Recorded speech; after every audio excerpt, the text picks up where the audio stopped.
Remember when you could slap together a launch, follow the formula, and print money? Those were the days. And they're dead. In this episode of Data Beats Opinion, we're talking to Abi Prendergast about the post-launch economy. We're diving into why live launches are burning teams out, how to build evergreen funnels that actually convert, and why optimization beats hustle every single time. Plus, the real reason people say price when they mean something completely different. Let's start the show.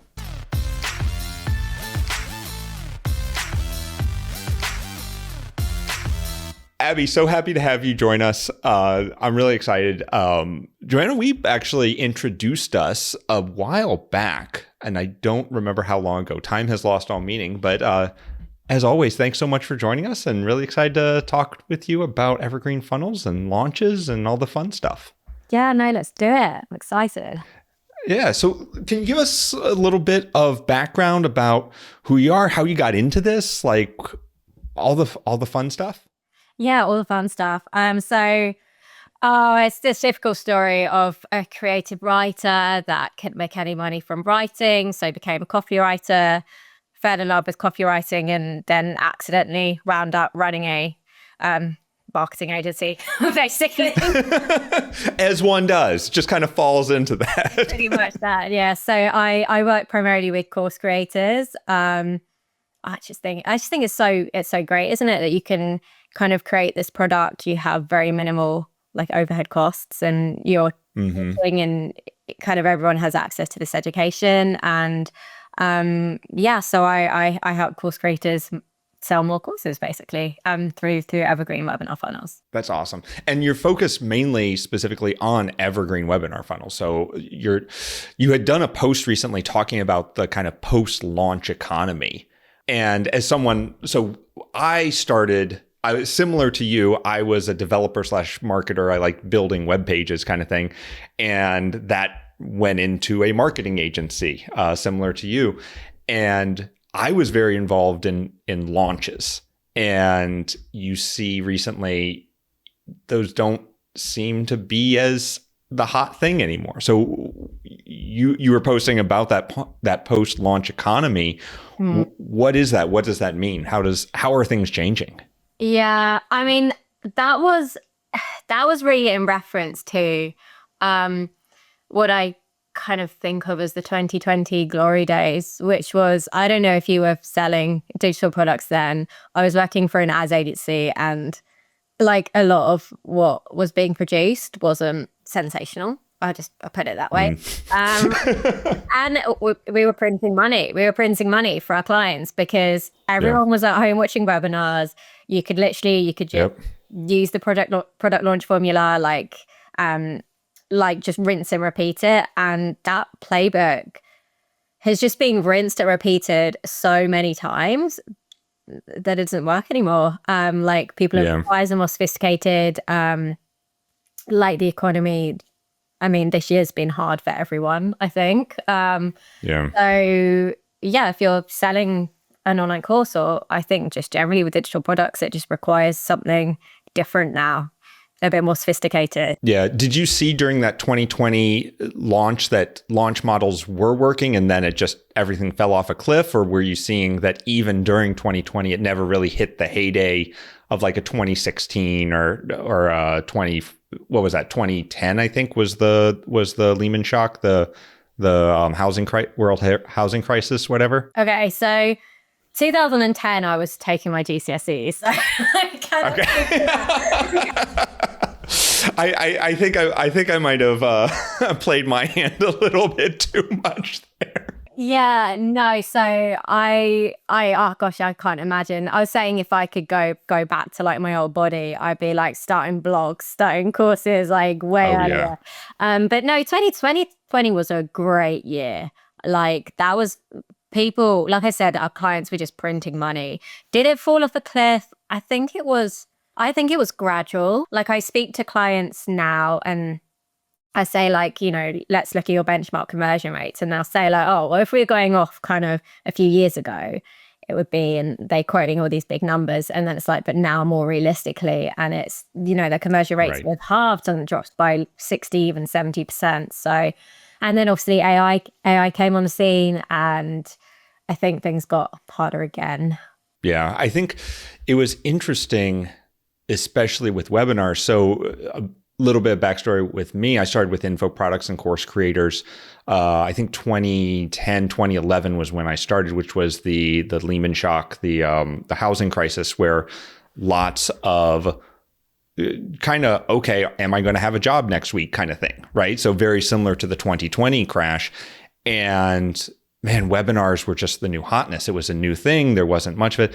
And there wasn't this idea of, oh, there's going to be a replay. Or it was very much, oh, I need to choose which time. I'm doing this webinar 2 times or like 3 times this week. And you have to choose the time that you're going to the webinar. It was a very different world, I feel, than it is now, where kind of what you're saying, the product launch formula has become so ingrained in people.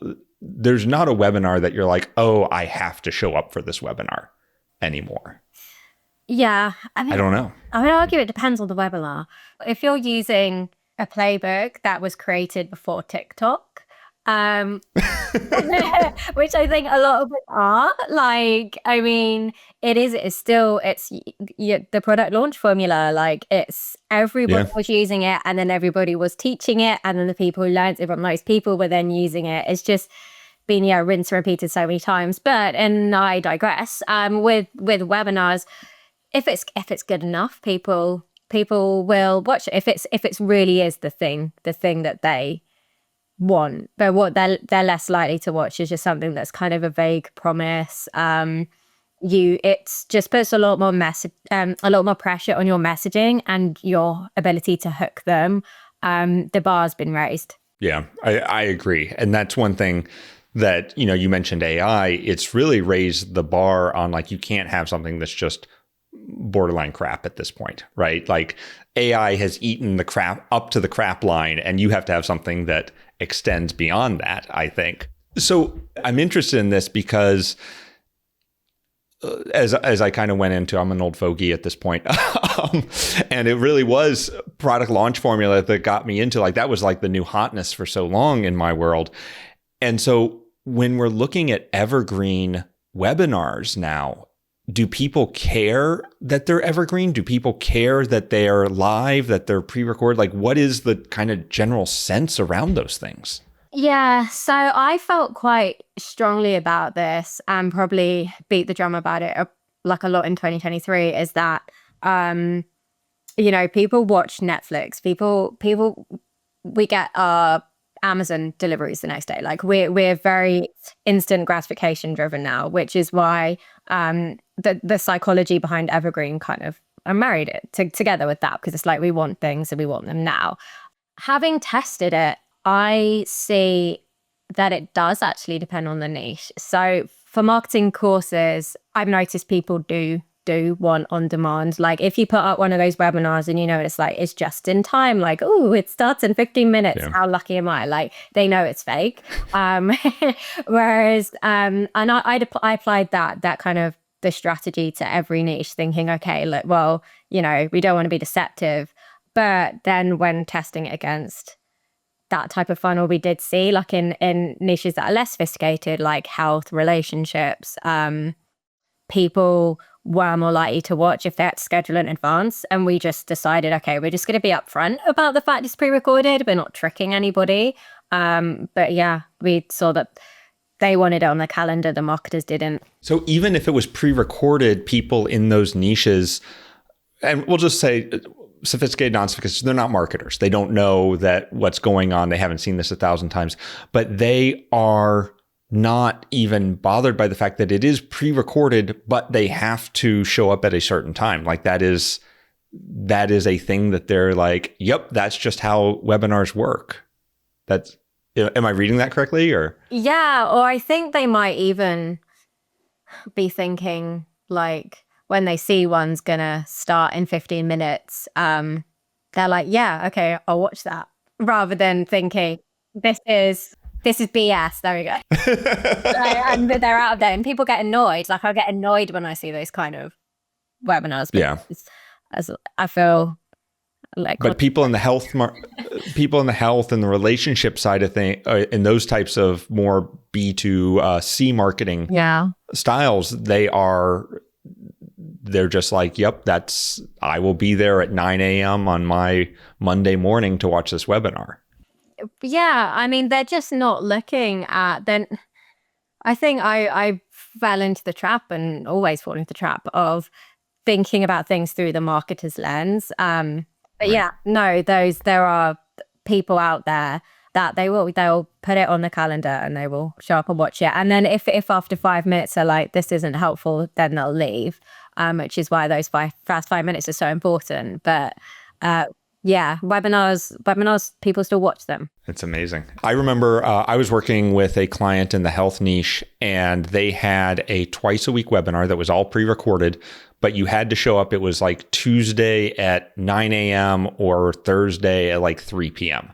And those were the only 2 time slots for the entire week. And if you missed that one, you were signing up for the next one, kind of thing. And people showed up and people went to them. And I guess on my end, I was kind of curious, like, that was a number of years ago. Is that still a legit strategy? And it sounds like for certain niches, it is. Yeah, I kind of feel like this conversation is, because we're focusing on this one thing. And I think really the fact is, if people want something, they will watch a training of it. And ultimately, no matter what hurdles they have to go through. Yeah, exactly. Like, it's one of those things that we can test, we can optimize it. But I think for people listening who have courses, if you're hung up on that side of the experience, you're not gonna see the increasing conversions that you are if you buckle down on the messaging and on hooking them and getting their attention and making sure it's something that they really want. Yeah. And sorry to focus on that. It's just so mind-blowing for me because, like you, we're experts in this field, and we look at things as marketers because that's what we've been doing for a number of years. And it's like, I think it's easy to forget, kind of like what you mentioned, that there are people who are not in this every day and look at it with fresh eyes. Yeah, no, exactly. It's the curse of knowledge, isn't it? So your book is Day Number One Evergreen, and you talk about Day Number One Evergreen. What does that mean? What is Day Number One Evergreen? Day one Evergreen. There's a no, I know. Pound sign. There's a pound sign. Should I spell it hash? Day hash one Evergreen. Okay, boomer. You could edit that out. No. So it's basically, I think, a lot of course creators were sold on this idea that you live launch once a year. You put everything into it. You kind of burn you and your team out for this one-time launch, and sometimes it goes amazingly and everyone's popping the champagne, and other times Meta does something, like Google does something, and a link breaks, and it just ends up gut-wrenching. And kind of, I was part of a launch that went like that. I cried, she cried. It was just like, this is horrible. People should not put themselves through this, especially not people who kind of got into the kind of digital marketing world, because, like, I don't know, like we are a lot of us are introverts, and it's we're kind of trying to get away from that corporate stress. And then launching, I think, is one of the most stressful things. So the concept behind Day One Evergreen was, you don't need to live launch a bunch of times to earn the right to go evergreen. You don't need to just keep doing it, and then one day someone says, "Oh, well done, you can now go evergreen. You're validated enough," because things change so fast, and we've seen that especially in the last few years in marketing. So even if you validate your course 1 year with your live launch and you're like, perfect, it's going to go even better next year, so much can happen in that time. Like, you could have launched a copywriting course in 2022, it slayed. You do it again in 2023, everyone's panicking that ChatGPT is taking copywriting job, and it flops. So doesn't it make more sense to go evergreen and then optimize based on the data you got from the previous month? So that's one part.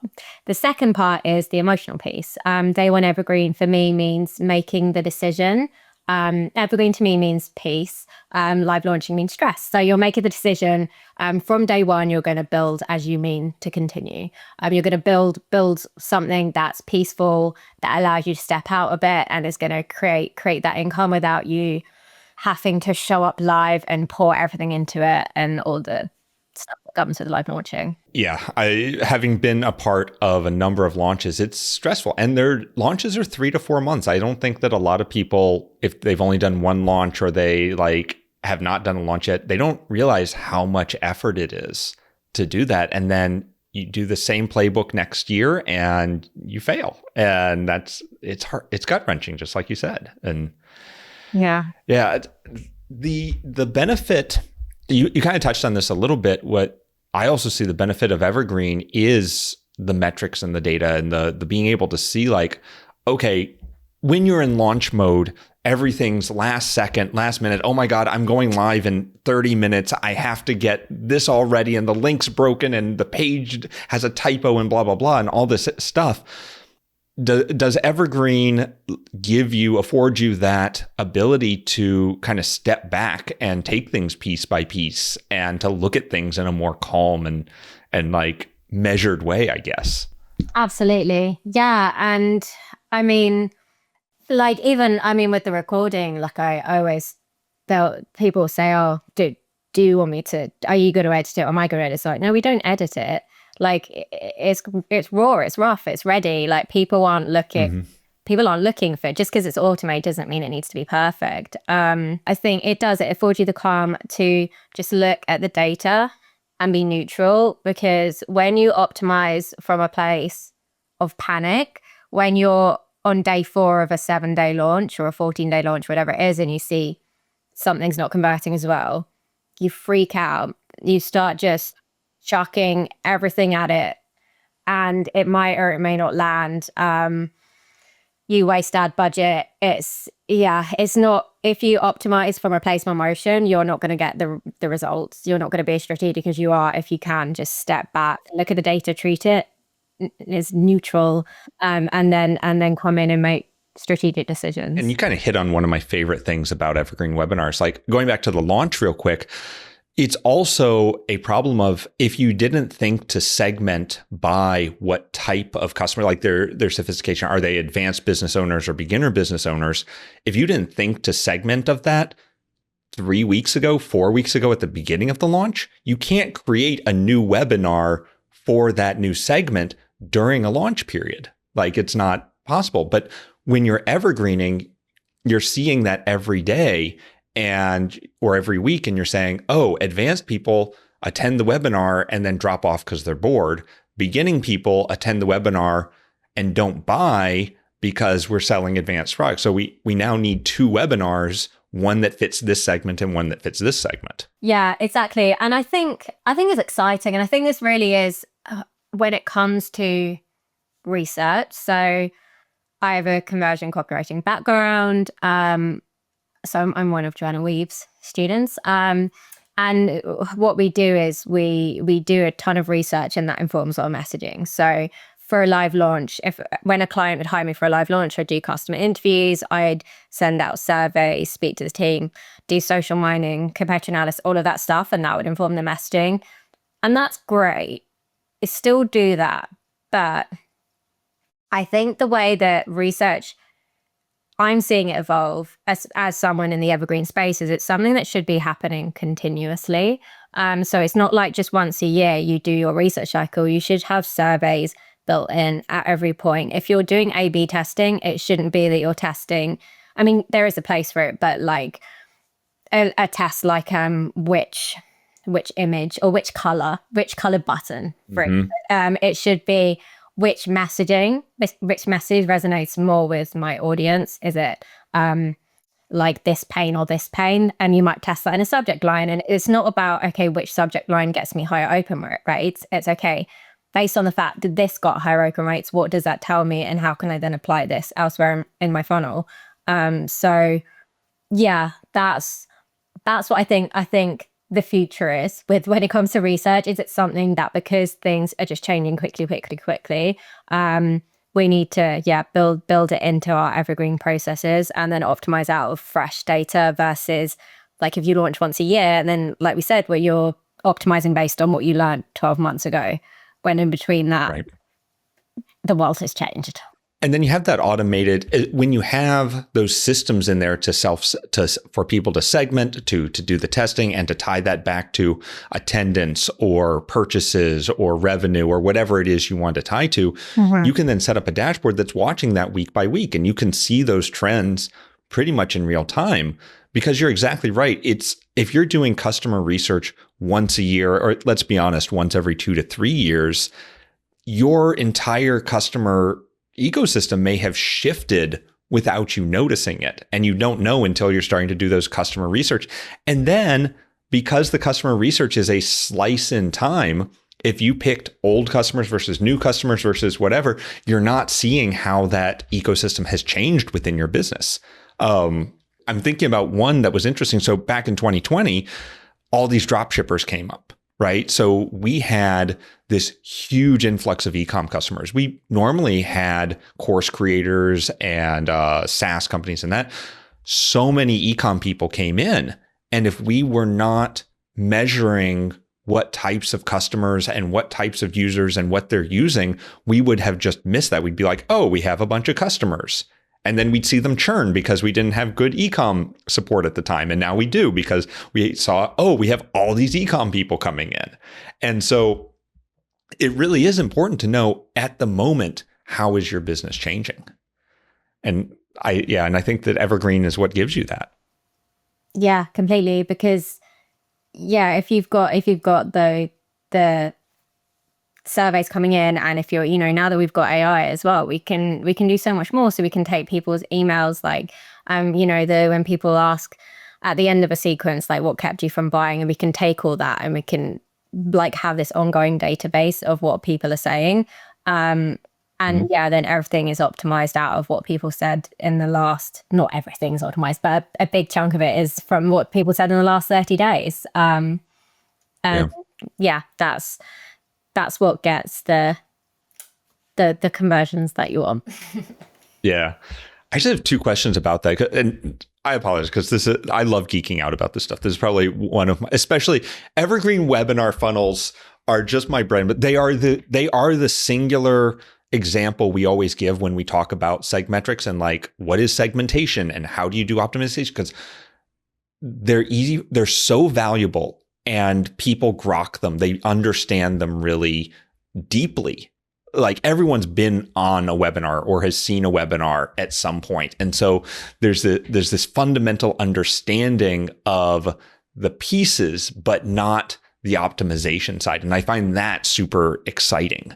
I guess I had 2 questions on that. So one is, how often are people going in and optimizing on these Evergreen funnels? Is this a daily thing, a weekly thing, a monthly thing? Does it matter? Like, how do you know that it's the right time to go in and start tweaking things? Yeah. So in answer to your question, how often are people doing it? Not enough. Like not enough people are doing it. And it's because, and this is what I say really about where I'm saying like the post-launch economy, because it used to be that it could be one and done, and people were buying into an Evergreen webinar funnel as a passive income generator. And a lot of people have now come to terms with the fact that that's not true. And as a result, gone back to live launching. But what I am suggesting, and this is what people hire us to do, is come in and optimize instead. And then it can generate passive income in a sense, because it's passive for the client, but that doesn't mean no one's working on it. Someone has to work on it. So there are different levels that we do. So one would be a seasonal optimization.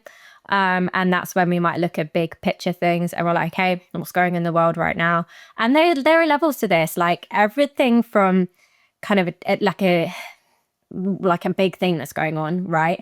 AI, I mean, in the grand scheme of things, I don't know if that's a big thing, but like an AI update or like meta change, like something that's going to actually impact versus just the more shallow things, like what TV shows everyone's watching. And it might seem so... It's all the boo-boos. It might seem so small. But But on your opt-in page, so for example, instead of saying like, take 60 minutes to watch this, because no one wants to spend 60 minutes, but we might be like, oh, swap out an episode of The White Lotus and then this is what you get. So that's like a little framing thing we do. But then if we swap it out with a show that everyone's watching every 3 months, then people who are going into, because they want to learn about Instagram, so they're watching the webinar to learn about Instagram. If you're talking about kind of like season 1 of Squid Games, then they're instantly going to be like, well, this is dated, because with Instagram, you need it up to date, right? Right.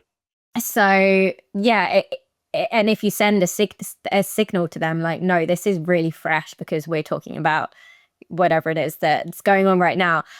So yeah, those signals, are really helpful, especially if it's something that isn't timeless, like learning the piano. It's something that's marketing. So those are the kind of seasonal changes that we'll do. And then in terms of how often for the rest of it, like usually we'll do like 1 or 2 big tests a month, because we're not dealing with Google, right? We're not dealing with brands here who have millions and millions of people going into the funnels. Like if you've got 10,000 or 5,000 people going to your funnel a month, you can make a lot of money with that, but like you're not going to see meaningful growth out of tiny tests, like changing a button or a headline. Maybe a headline.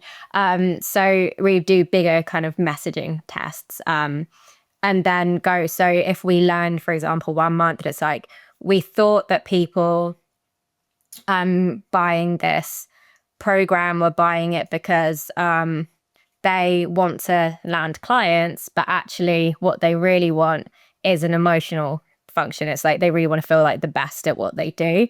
And then if we learn that, we would then go through every asset and be like, okay, where can we dig more into this?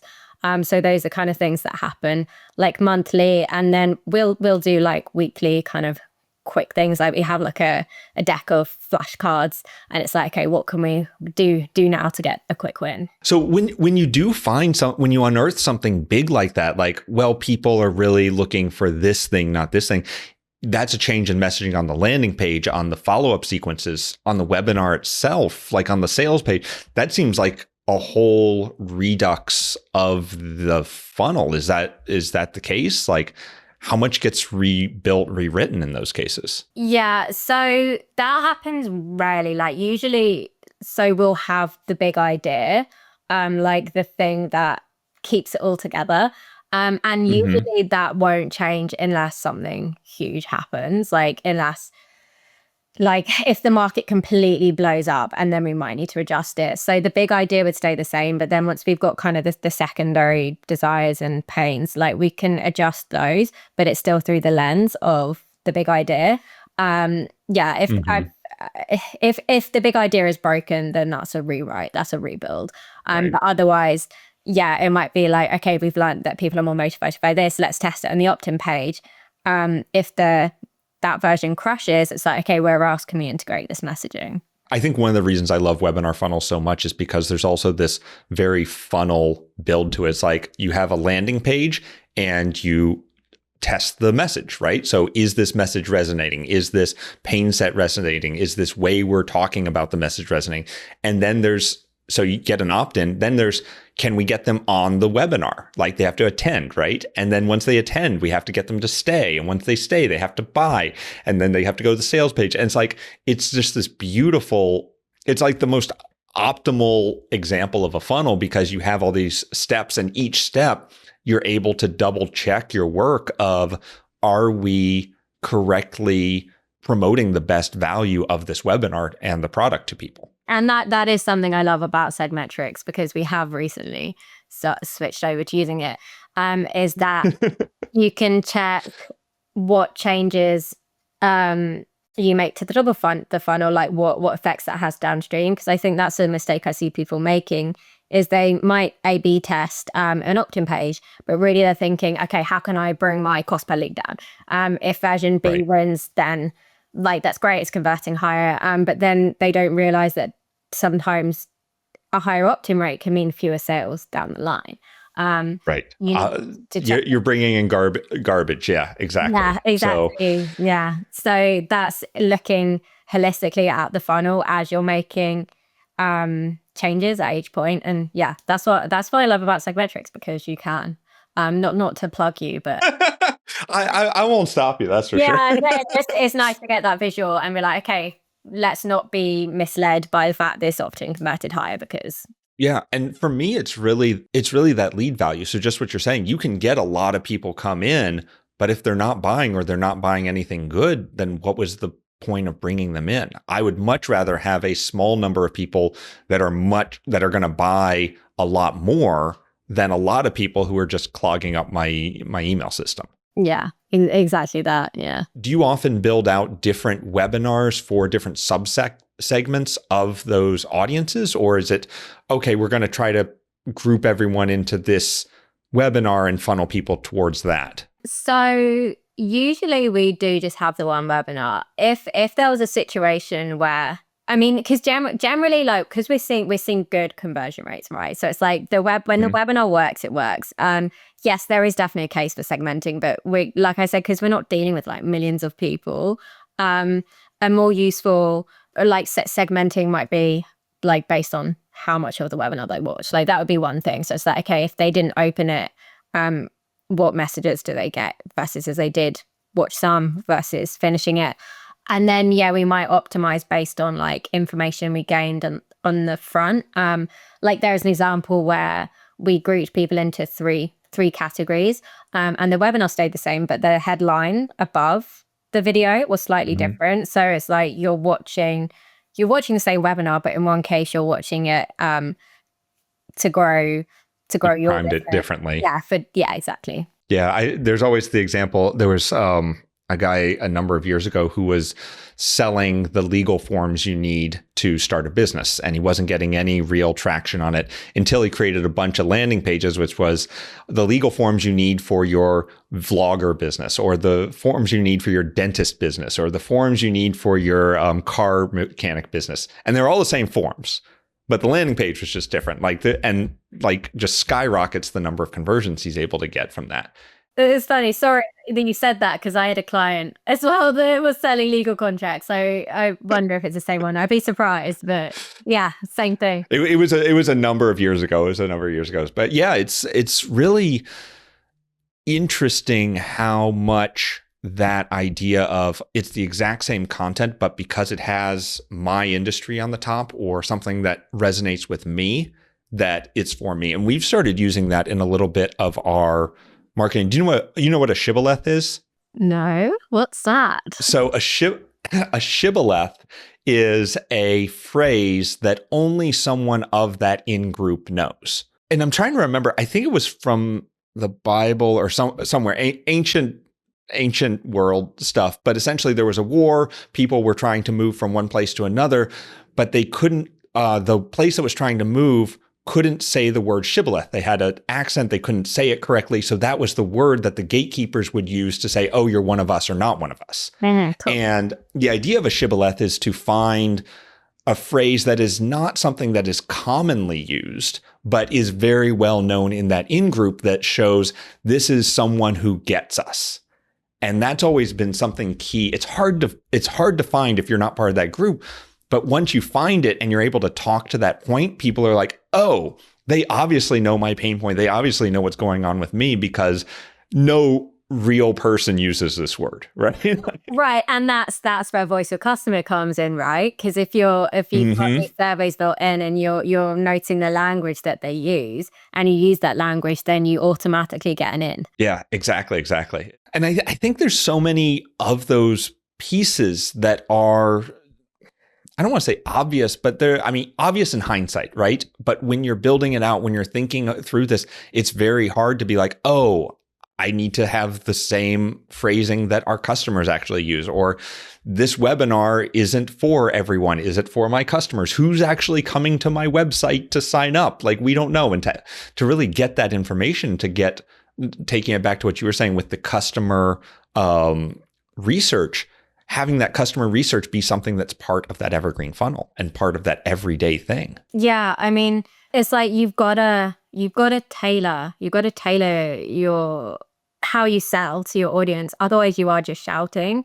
And it's just a game to tailor as much as you can, really, because the more you want to tailor to the point where you are basically, it's the evergreen webinar fun equivalent of sitting with a friend at a bar and you're listening to them, or you're talking to them and they're just nodding along going, oh, yes, this is exactly what I need. Thank you so much. Like, can I buy your drink? Like, that's what we're aiming for. We're aiming to tailor to that extent, and segmenting allows us to get close to that. And that's what it's all about. It's to tailor, to learn so we can tailor, so we can sell more. Speaking of selling more, so you focus on evergreen webinars for course creators.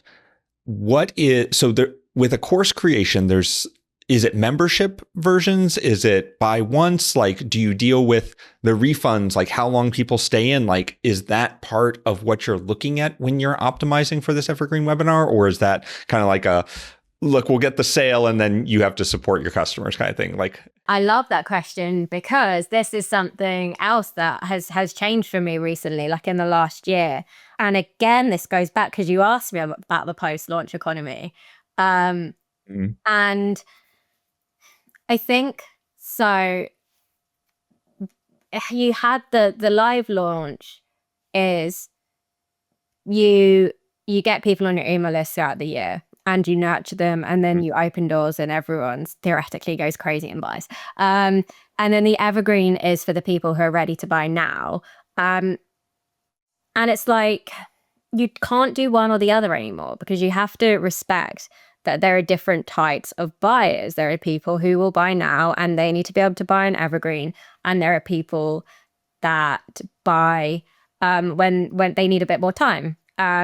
But instead, you don't need to live launch to get those people, because if you do kind of the old method where you put out a checklist and then you get them on your email list and then you have live launch, like, we know that no one's opening those anymore. Like, they're just all in a Google Drive folder somewhere, if they even make it into a folder, if they even make it out of the email. I'm sorry, am I being harsh? It's harsh love. It's true, but it hurts. But a webinar, if people sign up to watch a webinar, even if they don't watch it, they are showing a level of intent. Like, they're saying like, I'm interested enough that I can imagine committing to watching you speak for an hour about this. Like, that's a big deal. That's bigger than like, just like, tell me PDF that I know I'm going to download and stick in my Dropbox. Yeah, exactly. And a Dropbox. Again, am I? I'm just going to stop talking I'm not going to mention any brand names or dear God.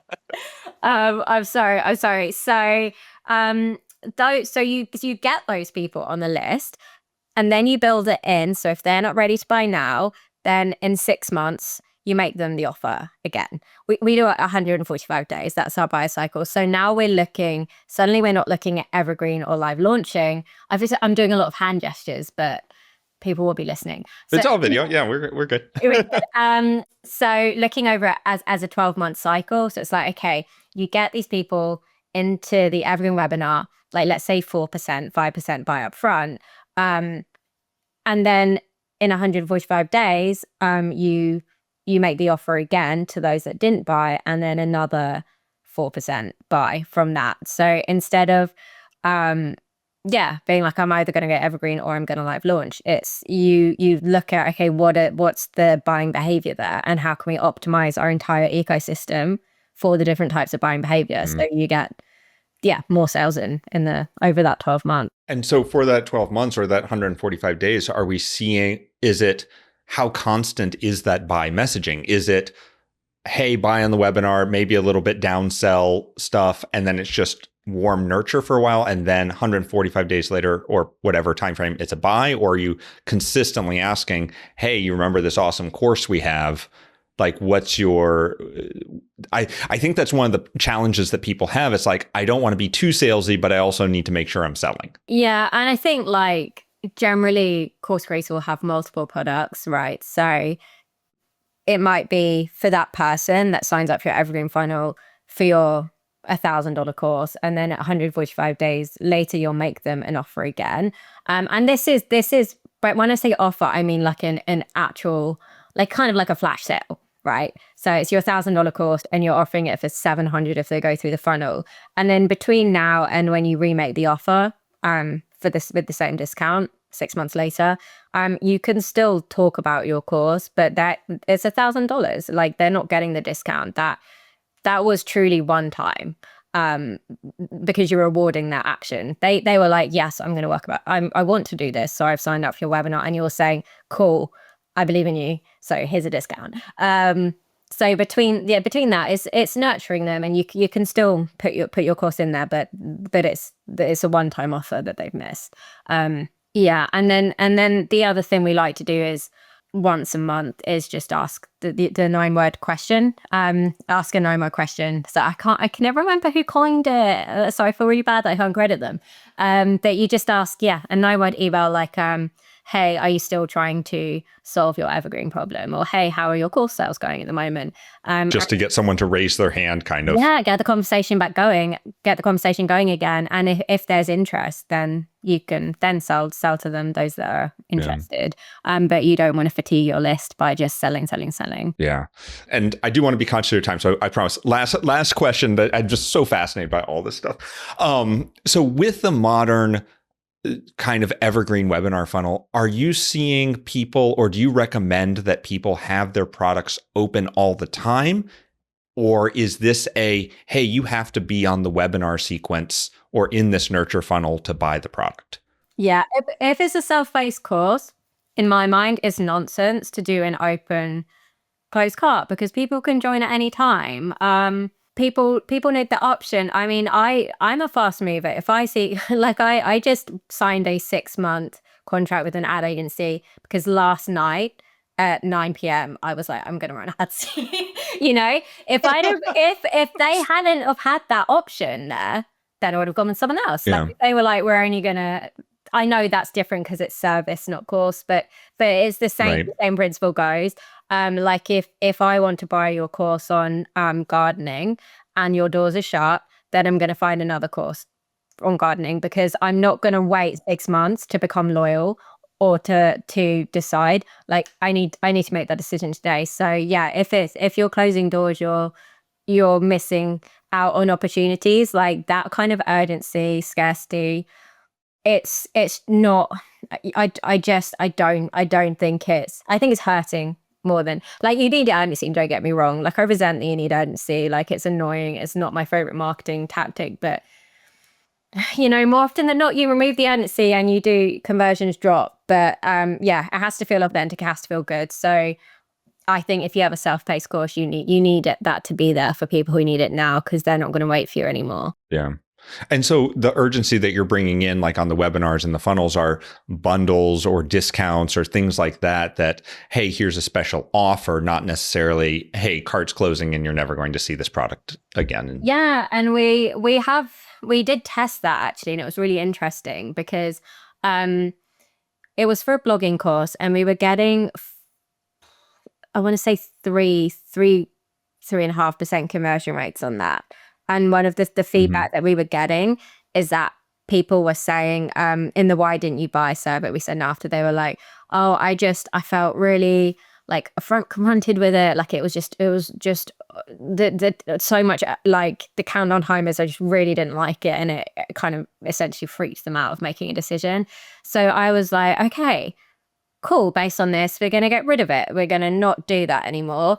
And conversion rates tanked to below 1%. So I was like, okay, I'm torn here, because on one hand, I make a living from saying you need to tailor to your customers. Right. But on the other hand, we listen to the customers. So I was like, okay, maybe there's a happy middle here. So instead of doing the cart open, cart close ODC, we were like, let's offer a discount. And conversion rates went to 5%. So they went from 3.5% with the hard urgency to under 1% with no urgency to with soft urgency 5%. And that was when I made the decision that was how I was going to do it. That was going to be my system. Nice. And obviously we layer in urgency is in the messaging, because really the urgency is what's it going to cost you if you don't act now? What's the cost of indecision? What's the cost of not solving this problem? But having a window, they get a special offer, it amplifies it. And to me, I've not only have I seen it in the data, because I think ultimately there's so many ways to read data, but it feels good to me. Like it feels good to me not doing a kind of a manufactured car open close. Yeah. And I think you touched on something really important there, which is seeing the meaning behind what customers are saying, right? Because the customer's saying, oh, we don't want urgency. Like we feel too much pressure about the urgency, and that tanked conversion. But what they were really saying is they didn't want that type of sale or no sale urgency. They still need some amount, that soft urgency there. But if there's too much pressure, then they're not going to buy. It isn't. And I mean, it's such a, for me, it's one of the, I feel like you're nerdy about data. I'm nerdy about data. The other thing I'm nerdy about is reading between the lines of what people say. Because it's like when you ask people why they don't buy, it's always 60% say price, and then you've got time and then some other objection sprinkled in there. But it's then learning to read between the lines. When they say price, what do they really mean? And if you're not, how can you then layer in more questions or different places to actually find out? And that's really fun for me, because when you learn to read between the lines, then you get even better at tailoring. And as said, you tailor, you get more sales. Right. I've always seen that price is, like you said, it's the number one reason people don't buy, but it's never really about price. It's about value compared to the price. It's not that it's not the money. It's the, am I going to get the value back from that money, that investment, essentially? Mm-hmm. I think I read like people see 6,000 ads a day. Like that sounds wild to me. I'm like, where? That's a lot. But I can kind of see it, like just in terms of when you're scrolling and things. So it's not even like about, yes, it's the value, but it's also like, is this the right thing for me? Like there are so many different things to invest the money in. Like they're not comparing you to, like you might think, okay, I've got an art course, so therefore people are comparing me to other art courses. But they might be comparing your art course to like whether they get a new set of golf clubs or whether they go on holiday. Right. Like there's different things. So it's you got to upgrade like the problem, upgrade the desire, like the thing that they're going to really get. And yes, the value of your course, of course. But it's more the value of the problem that's being solved is primary, right. And then the value of the course second, which maybe that's what you meant by just expanding. No, expand away. I'm trying to just put the seeds out there, because I'm also not that good at this stuff. So you're much better at it than I. Abi, it has been absolutely wonderful talking with you. Where can people find you online? Yeah, so get my book. It's on Amazon. Day One Evergreen by Abi Prendergast. Day hashtag Evergreen? Hashtag one Evergreen. And I'm always get happy when people message me on LinkedIn. So find me there and tell me what's going on in your business. And also I'm trying to do Instagram. Like you'll be disappointed with the content over there, but I'm trying. So if you want to give me a follow there, I'm at Abi Prendy. That would be appreciated too. Awesome. Abi, thank you so much. It's been absolutely wonderful talking to you. And everyone should go get a copy of your book, which we'll link down in the show notes. Buy her book. Right. Thank you.